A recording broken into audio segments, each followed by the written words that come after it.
Well, now that we're stuck in Sequesterville, there's a lot of finger pointing going on in Washington over who's to blame for getting us here. Why couldn't a deal be reached? Well, John Roberts joins us now with a fascinating behind-the-scenes look at the government in crisis. It's all part of his new special that airs tonight. John, thanks for joining us. How did this all start? Tucker. Will you remind us again? You've just done a deep dive on this. How did this start? It goes back a long way, I know, but how far back? And give us the genesis. Yeah, of course, this goes back to the summer of 2011 during the Budget Control Act. This was negotiations over raising the debt ceiling. Congress put together something that would be too horrible to ever happen in order to try to force both sides to the table to come up with some spending cuts. Of course, that never happened. The super committee that was struck to do all of that failed. And then we kicked the can down the road in the famous fiscal cliff deal back at the turn of this year on New Year's Eve. But it became clear in February that the Republican Party just couldn't compromise anymore on this idea of raising revenues. They gave up $600 billion in tax cuts in the fiscal cliff deal. And a lot of their constituents, particularly on the Tea Party side, were saying no.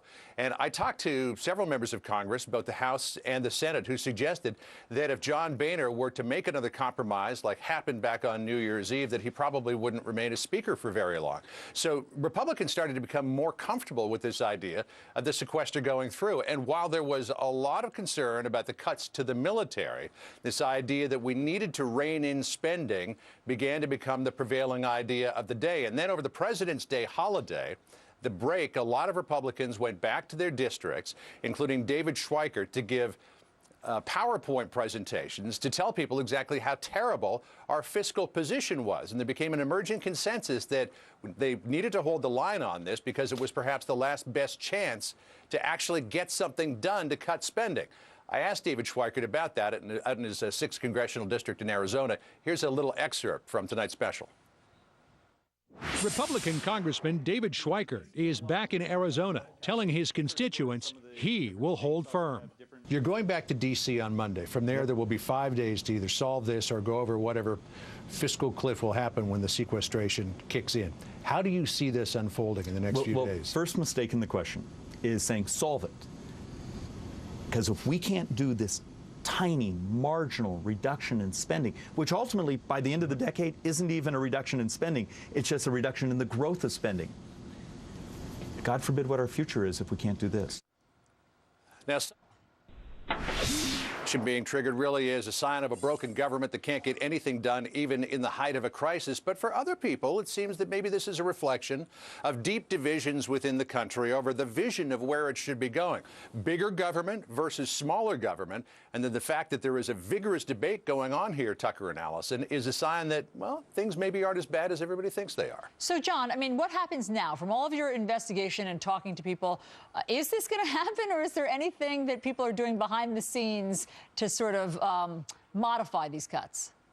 That's a big question a lot of people have. Will the economy be wasting away in Sequesterville? You know, some of these cuts may go through, but they don't start for at least a month. So there is a window of time here that many Republicans in the House believe they can get some work done to adjust how these cuts will be applied. You know, Carl Cameron talked to Paul Ryan last week, who said he already has agreement with Republicans and Democrats to take a look at the military cuts and perhaps adjust them in such a way that they don't bite as hard. A lot of people believe there is plenty of time to adjust these things so that the horribleness that the president has been talking about for the last few weeks doesn't happen.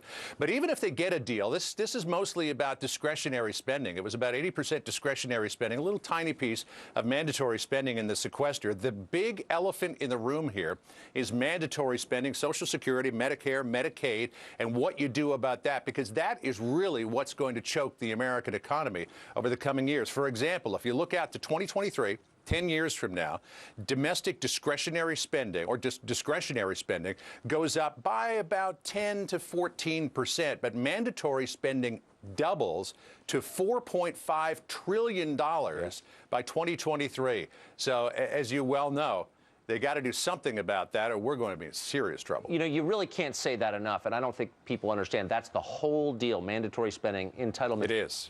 Is there anybody you interviewed who's seen in a public position of authority who seems serious about tackling the growth of Medicare?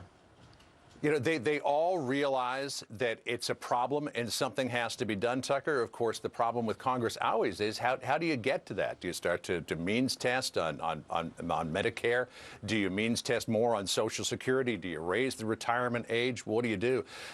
Everybody's got a lot of ideas, but there certainly is no consensus. But, you know, we see this emerging bipartisanship over what to do about the application of the sequester. So maybe there is some kind of appetite, let's hope, to get at this element of spending. All right, John, we will be watching Fox News reporting special Showdown on Debt Row, as it's called. It airs tonight at 8 p.m. Great reporting. Thanks so much for giving us a sneak peek.